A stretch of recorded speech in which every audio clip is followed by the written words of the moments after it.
Bismillahirrahmanirrahim. Assalamualaikum warahmatullahi wabarakatuh. Halo sahabat BLU, bersama saya Swiknyo. Saat ini berada di Mendalo Darat, tepatnya di kampus utama BLU Universitas Jambi, atau biasa dikenal dengan sebutan kampus Pinang Masak.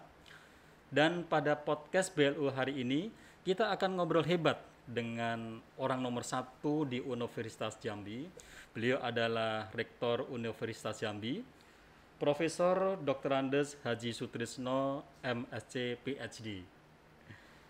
Kita akan mengenal lebih dekat dengan BLU Universitas Jambi, sebuah perguruan tinggi prestisius di Provinsi Jambi dengan 26.000 lebih mahasiswa aktif. Wow, keren sekali. Sudah hadir bersama kita Pak Rektor Universitas Jambi. Assalamualaikum warahmatullahi wabarakatuh. Waalaikumsalam warahmatullahi wabarakatuh. Apa kabarnya Pak Rektor? Alhamdulillah sehat walafiat. Salam sehat sekali.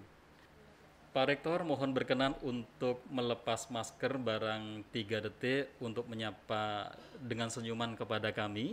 Selanjutnya dapat dipakai kembali untuk memenuhi protokol kesehatan. Silakan Pak Rektor. Baik Pak Rektor, kalau kita pahami bahwa untuk pengelolaan keuangan di perguruan tinggi itu kita mengenal adanya PNBP, kemudian Badan Layanan Umum dan juga PTN Badan Hukum. Menurut Pak Rektor nih, kira-kira nilai tambah apa setelah Unja ini menerapkan BLU? Monggo Pak Rektor. Terima kasih Mas Wiknya, terima kasih semuanya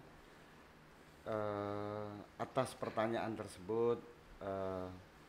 Kiranya dapat kita jelaskan bahwa dengan adanya Universitas Jambi dinyatakan sebagai perguruan tinggi PTNBLU, perguruan tinggi negeri berbadan layanan umum.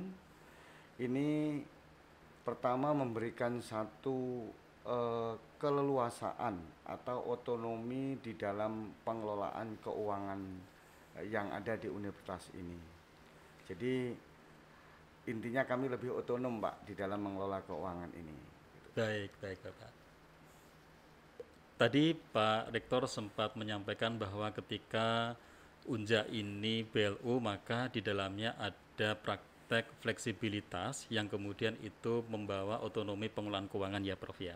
Yang kemudian ketika ada kewenangan untuk mengatur pengelolaan keuangan internal itu kira-kira terkait dengan efisiensi kemudian produktivitas seperti apa ya Prof ya?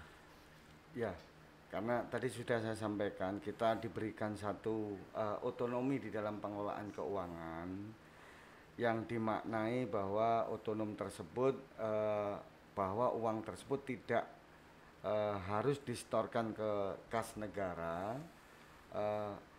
yaitu disetorkan ke kas BLU, maka kita secara penggunaan uang tersebut dapat digunakan secara fleksibel.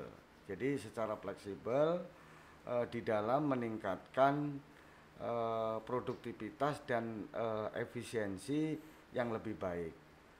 Nah, saldo uang ini digunakan intinya untuk penyelenggaraan Tridharma perguruan tinggi, yaitu dalam bidang pendidikan, dalam bidang penelitian dan pengabdian pada masyarakat, sehingga ya lebih produktif begitu ya.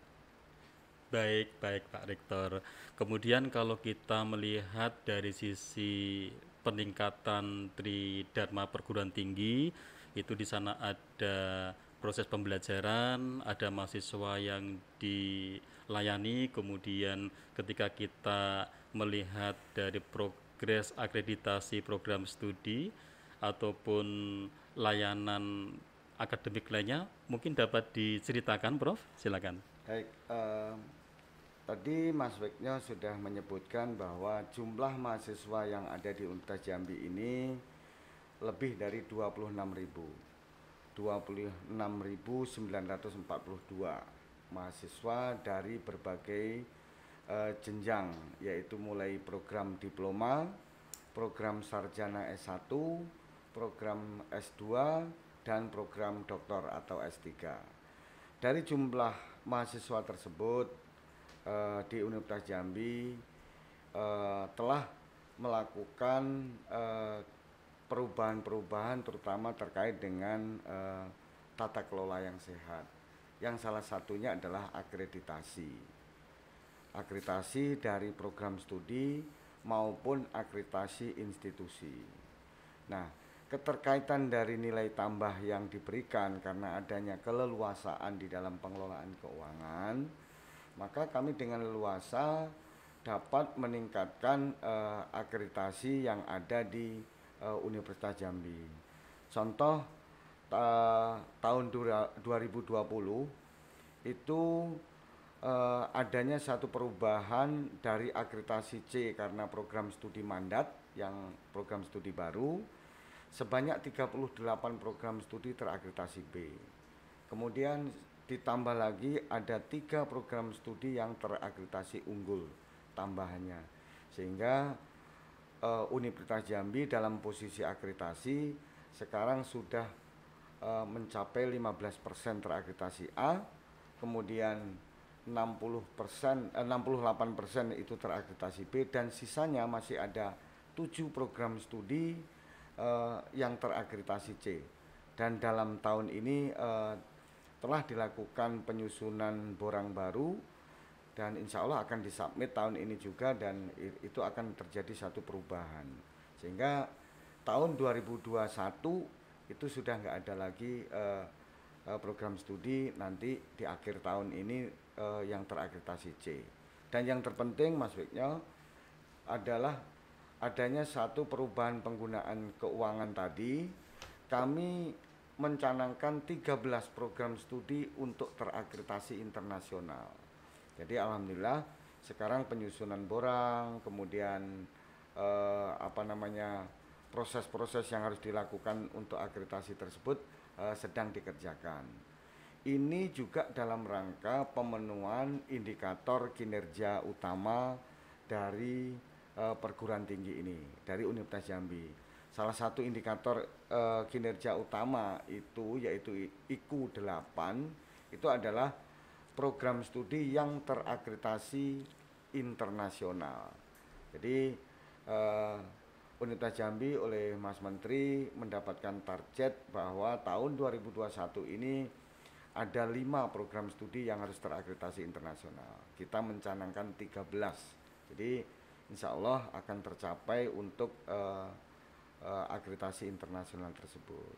Selanjutnya berkaitan dengan penguatan penelitian, yaitu salah satu tridharma perguruan tinggi, maka Universitas Jambi itu mencanangkan penelitian unggulan yang kurang lebih penaikan dananya lebih dari 100%, sehingga untuk tahun 2021 ini kita mengembangkan penelitian yang namanya Center of Excellence, baik Center of Excellence universitas maupun Center of Excellence fakultas masing-masing. Mau dibawa kemana fakultas, penelitiannya itu kita dilakukan pendanaannya, dan sekaligus inovasi-inovasi penelitian yang lain.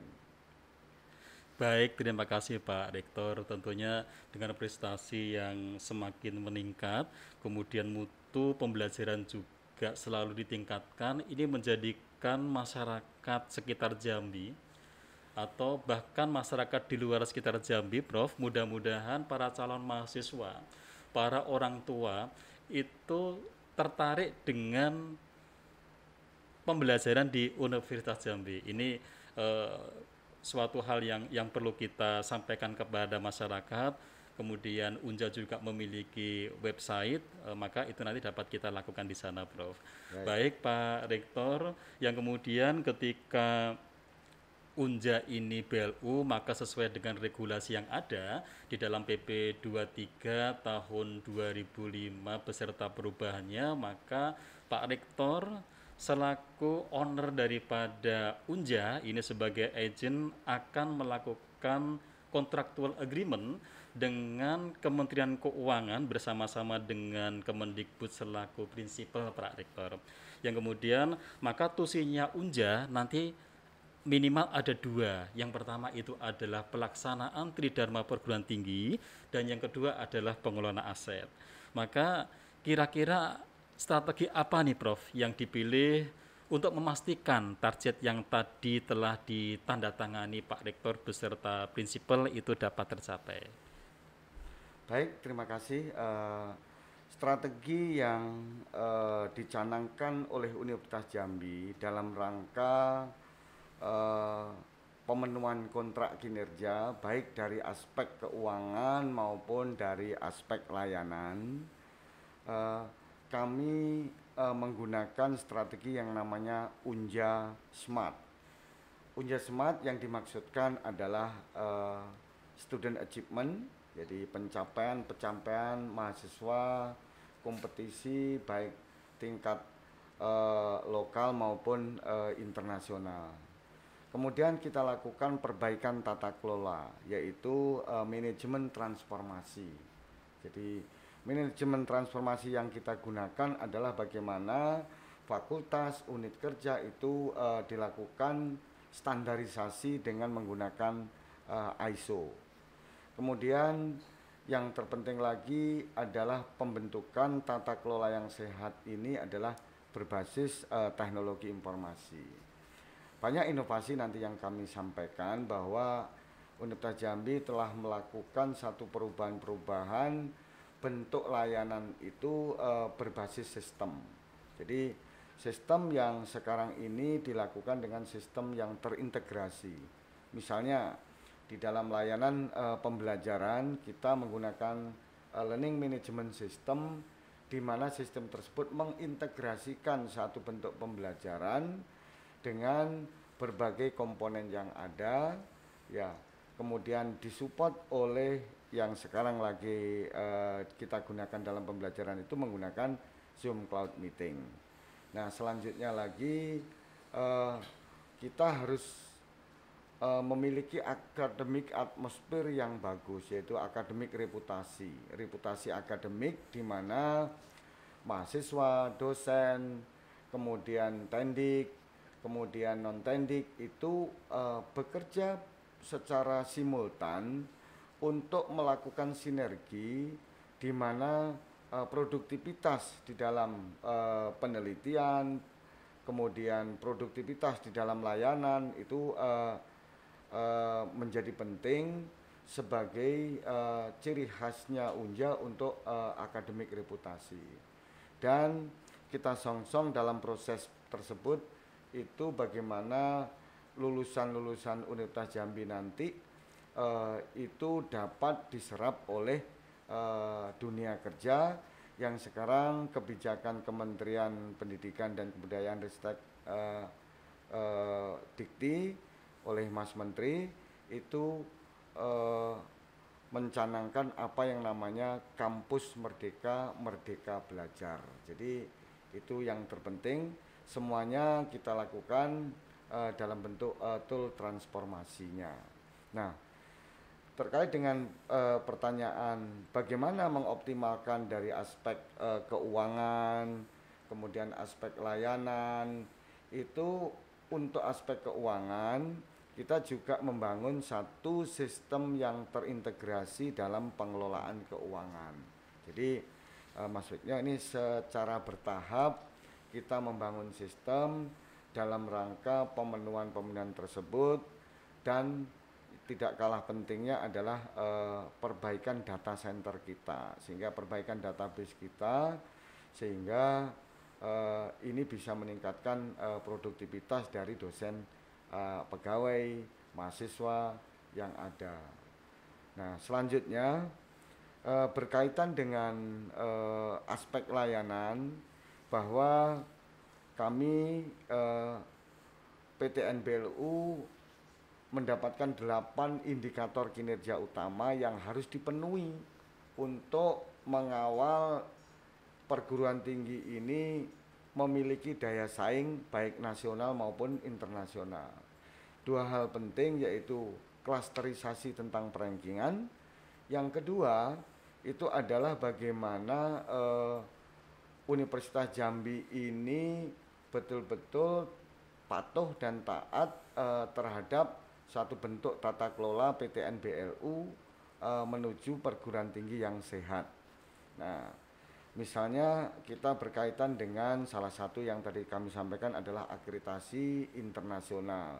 Itu nggak bisa ditawar lagi, itu adalah bentuk indikator kinerja utama yang ke-8.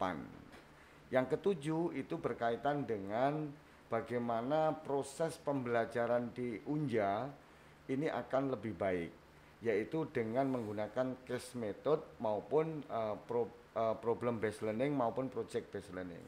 Itu ditarget betul, dan alhamdulillah dengan adanya PTN BLU, dengan adanya pengelolaan keuangan yang fleksibel, kami dapat menganggarkan kegiatan penelitian tersebut, ya, angkanya adalah 6,48 miliar sekarang ini untuk memenuhi IKU 7, yaitu pembelajaran case method maupun project based learning. Dan ini pembelajarannya adalah terintegrasi, akan dilaksanakan nanti tanggal 16 Agustus tahun 2021 ini. Jadi itu 16 Agustus, 17 Agustus kita libur, 18 Agustus sudah mulai lagi proses pembelajaran untuk semester ganjil nanti. Dan itu full bahwa pembelajarannya menggunakan sistem informasi integrated learning management system yang terintegrasi itu, yang disupport oleh Zoom Cloud Meeting yang ada, semuanya sudah terintegrasi sampai kepada proses monitoring pembelajaran. Intinya 8 IKU itu menjadi satu challenge, menjadi satu tantangan bagi Universitas Jambi yang sekarang ini sekali lagi kita nyatakan sebagai PTN BLU.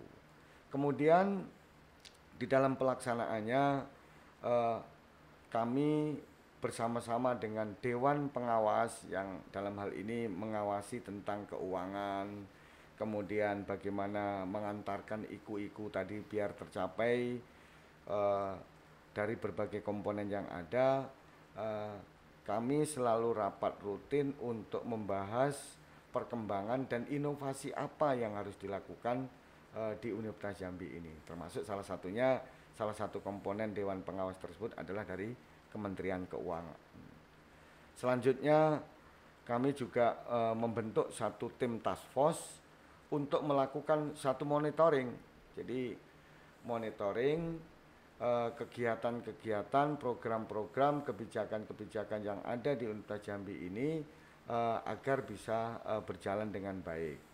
Sekaligus kita mengoptimalkan peran dari Satuan Pengawas Internal, yaitu yang namanya SPI. Itu betul-betul kami ini walaupun bebas, tetapi semuanya terkontrol, termonitor dengan baik, yang namanya Satuan Pengawas Internal yang ada di Universitas Jambi ini.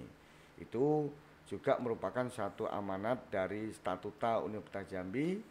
Di sana peran dari Satuan Pengawas Internal adalah mengawasi, mereview dari program kegiatan yang ada di Universitas Jambi. Jadi intinya kami tidak bekerja secara sendiri, kami bekerja dalam satu bentuk transformasi manajemen yang bersama-sama sesuai dengan tugas fungsi masing-masing. Ada wakil rektor, ada dekan, dan semuanya itu juga termonitor dengan indikator kinerja utama dari masing-masing unit kerja, dan kami juga sudah bangun sistem informasinya.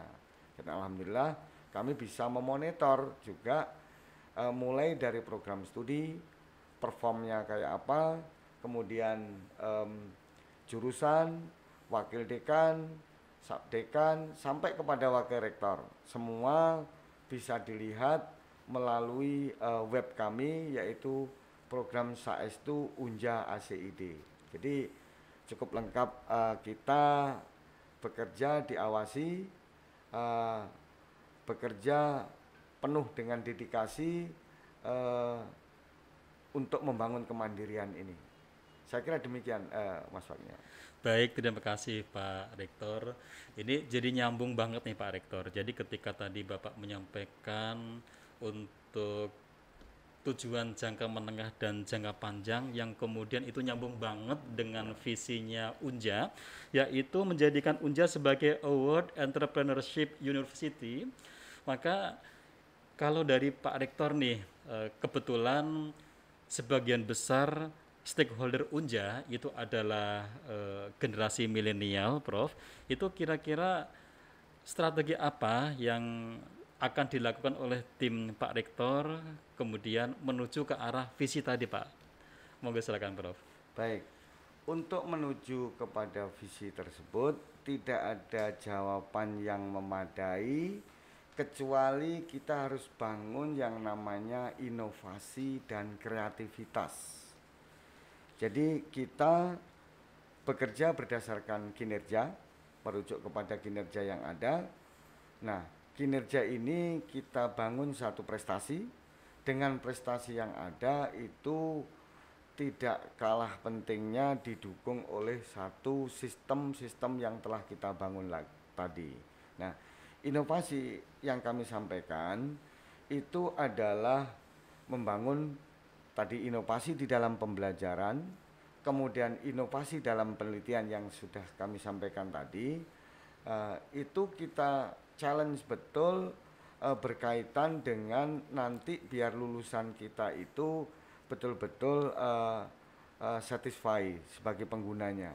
Nah, untuk itu kita juga harus memikirkan bahwa untuk mencapai program-program yang telah ada itu adalah berbasis kepada pengguna yang ada di Jambi ini. Nah, untuk pengguna yang ada di Jambi ini maka kita kembangkan bagaimana adanya satu inovasi desa laboratorium terpadu, misalnya ada DLT yang sekarang lagi dikembangkan, ada inovasi wiradesa juga dikembangkan, ada smart village juga kita kembangkan, ada yang namanya desa digital juga dikembangkan.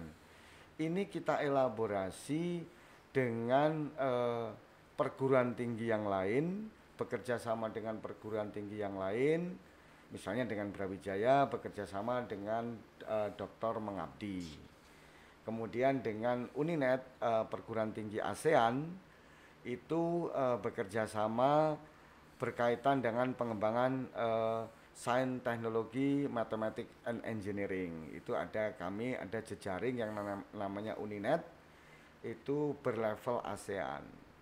Kami juga bekerja sama dengan beberapa lembaga riset maupun perguruan tinggi yang ada di Prancis maupun yang ada di Jerman yang sudah cukup lama dilakukan. Ya, ini sudah masuk ke fase kedua, yaitu bekerja sama berkaitan dengan inovasi dan penelitian yang namanya biodiversity and land uses for land transformation. Jadi BLAS, biodiversity and land uses for transformation land use. Itu juga sedang bekerja sama dengan Universitas Groningen di Jerman, di mana ada para profesor, kemudian mahasiswa S3 itu melakukan riset yang di Jambi ini, di Provinsi Jambi ini, berkaitan dengan penggunaan lahan, berkaitan dengan kelapa sawit, dan seterusnya. Dan yang terpenting lagi adalah kita juga mendunia ini, bekerja sama dengan beberapa kementerian yang berkaitan dengan Geopark Merangin. Mungkin pernah dengar namanya, ada Geopark. Itu adalah satu bentuk kekhususan yang ada di Indonesia ini, tidak banyak ya, belum banyak lah. Ada, Taman Nasional ya, Prof ya? Bukan, itu berkaitan dengan yang namanya integrasi biodiversitas, kemudian culture heritage maupun kegiatan-kegiatan yang dapat menumbuhkan ekonomi masyarakat. Jadi mirip seperti itu Pak, tapi ini namanya geopark. Geopark ini taman bumi lah namanya. Baik, Kalau baik. taman nasional itu adalah lebih kepada biodiversitasnya saja, tumbuhan. Ini taman bumi namanya. Dan ini menarik sekali dalam konteks Kampus Merdeka, Merdeka Belajar. Itu satu kawasan yang ada di Kabupaten Merangin itu sebagai laboratoriumnya Universitas Jambi, di mana mahasiswa-mahasiswi kita dari berbagai bidang, biologi, ada geofisika, ada tambang, ada geologi, ada ekonomi, ada hukum, itu melakukan satu kuliah lapangan maupun penelitian tugas akhir itu di kawasan tersebut. Jadi sangat menarik. Itu geopark itu adalah satu bentuk warisan, dan ini luar biasa kekayaan dari negara kita Indonesia, khususnya adalah Provinsi Jambi. Ini merupakan luar biasa yang tidak dimiliki oleh negara-negara lain ya. Dalam konteks ini lebih kepada keilmuan yang bisa betul-betul dari tahun ke tahun bisa kita gali dalam perspektif satu keilmuan. Jadi masuknya cukup banyak yang dilakukan oleh teman-teman untuk mensupport yang namanya geopark. Kemudian ada yang namanya tadi Biodiversity and Land Uses, yaitu BLAS sebagai Center Excellence. Intinya adalah dengan adanya keleluasaan kita di dalam penggunaan keuangan dapat meningkatkan pelayanan kita terhadap mahasiswa tadi ini. Jadi untuk mahasiswa, jadi core kami ini perguruan tinggi ini adalah bagaimana kita bisa melayani mahasiswa dengan baik. Pelayanan tidak hanya sistem yang kita ceritakan tadi, tapi pelayanan terhadap kualitas pembelajaran, pelayanan terhadap kualitas penelitian, pelayanan terhadap kualitas pengabdian, sehingga ini terintegrasi yang kedepannya itu memberikan satu dampak positif kepada masyarakat. Saya kira demikian maksudnya. Baik, terima kasih Pak Rektor, luar biasa sekali penjelasannya. Pak Rektor, hari ini kita masih dalam masa extraordinary, di mana pandemi COVID-19 itu belum berlalu, Prof.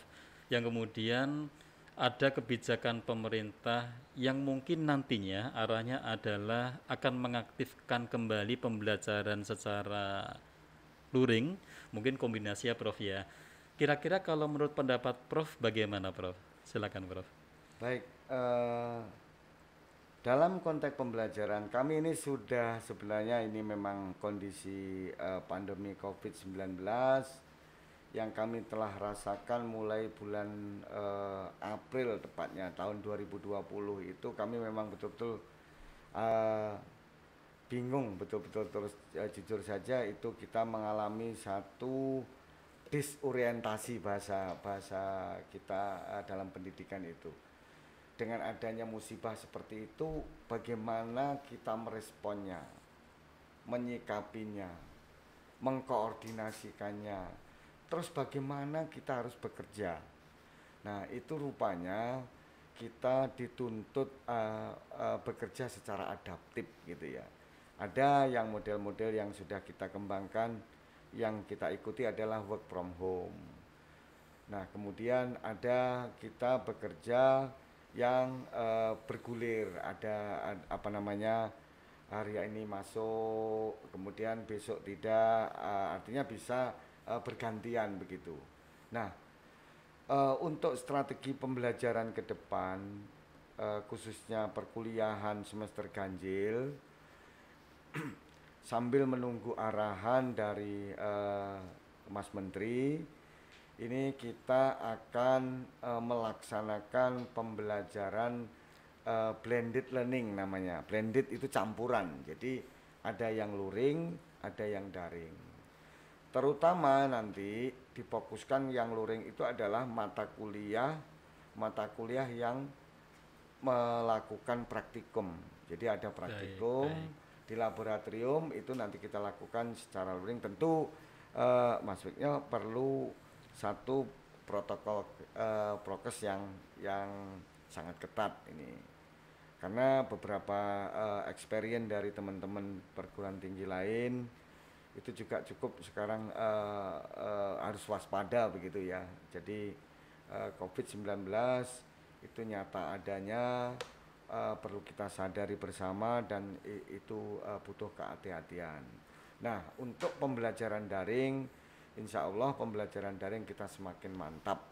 Tidak usah khawatir nanti mahasiswa yang pembelajaran daring, untuk kuota pembelajaran masih tetap disupport oleh kementerian. Jadi tidak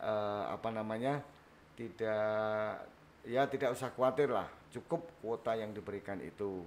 Kemudian Universitas Jambi telah menyiapkan sistem pembelajaran daring yang lengkap. Jadi dengan adanya pengalaman 2 semester ini, sistem informasi pembelajaran dilakukan perbaikan. Jadi intinya apapun kita harus adaptif menghadapi tantangan ini. Kita akan lakukan pembelajaran yang sifatnya daring maupun bersifat luring. Jadi kangen juga maksudnya ini jadi mahasiswa ini. Bukan karena ini siapa sih rektornya Unja ini, kan nggak ada yang tahu, nggak pernah ketemu. Kemudian kayak apa sih kampus yang sebenarnya. Jadi ini musibah tahun lalu, tahun 2020 itu sampai sekarang itu belum ketemu, karena ini sudah semester genap ya, hampir 1 tahun itu pembelajaran kami kan daring. Mudah-mudahan di semester 3 nanti itu sudah yang saya sampaikan tadi. Kemudian ini juga menghadapi mahasiswa baru, juga kita akan sosialisasikan untuk bagaimana pembentukan pembelajaran tersebut. Jadi bagi kami dalam tugas sehari-hari sebenarnya dalam konteks bekerja ini tidak masalah, tidak menimbulkan masalah, karena kami lagi-lagi karena status kami BLU, penggunaan keuangannya sangat luas begitu. Kami membangun sistem paperless office juga, PLO. Kalau di Kementerian Keuangan sudah lama saya kira, tapi kami terapkan itu sehingga kami bisa respon pekerjaan itu ya di mana saja, kapan saja. Kami tidak perlu harus ke kantor, itu tetap bisa melakukan disposisi itu. Tapi kan tidak bisa tergantikan ketika kita harus melakukan praktikum, tatap muka dan sebagainya. Itu memang hal tersendiri itu. Apalagi Universitas Jambi 50% lebih itu adalah dalam bidang sains, teknologi dan engineering. Jadi itu butuh praktikum begitu maksudnya. Baik, terima kasih Pak Rektor. Mohon dapat memberikan testimoni atas layanan yang diberikan oleh Direktorat PKBLU. Mungkin Prof, silakan. Terima kasih. Adanya satu keleluasaan di dalam pengelolaan keuangan maupun kita pemberian satu inovasi di dalam layanan, tentu kami membutuhkan satu bimbingan, butuh satu arahan. Nah, dalam hal ini kaitannya dengan PKBLU, Kementerian Keuangan dan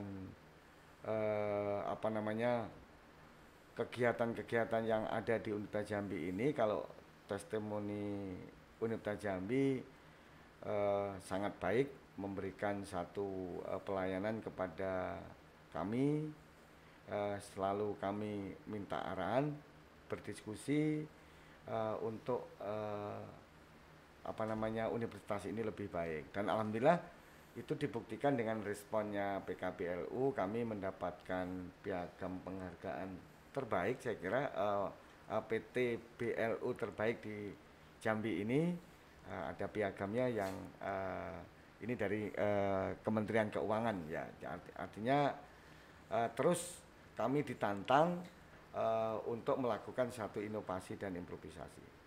Intinya sangat baik, sangat terkomunikasi, terkoordinasi dengan baik, dan intinya kami Bapak dari Kementerian Keuangan untuk PKBLU ini jangan bosan-bosannya, kami selalu mengganggu, kami selalu mengganggu setiap saat itu untuk kami memberikan pelayanan yang terbaik kepada warga Universitas Jambi ini. Jadi intinya sangat baik dan perlu ditingkatkan terus bagi kami, sehingga kami juga akan menjadi lebih baik. Saya kira demikian, Pak. Baik, terima kasih yang luar biasa untuk Pak Rektor Universitas Jambi yang telah berkenan bergabung dengan podcast BLU kami. Mudah-mudahan BLU Universitas Jambi makin berprestasi menuju ke Award Entrepreneurship University. Amin. Amin, amin ya rabbal alamin. Baik sahabat BLU, demikian podcast BLU pada hari ini. Tetap patuhi protokol kesehatan, terapkan 5M, dan salam sehat selalu. Assalamualaikum warahmatullahi wabarakatuh. Sampai ketemu di podcast berikutnya.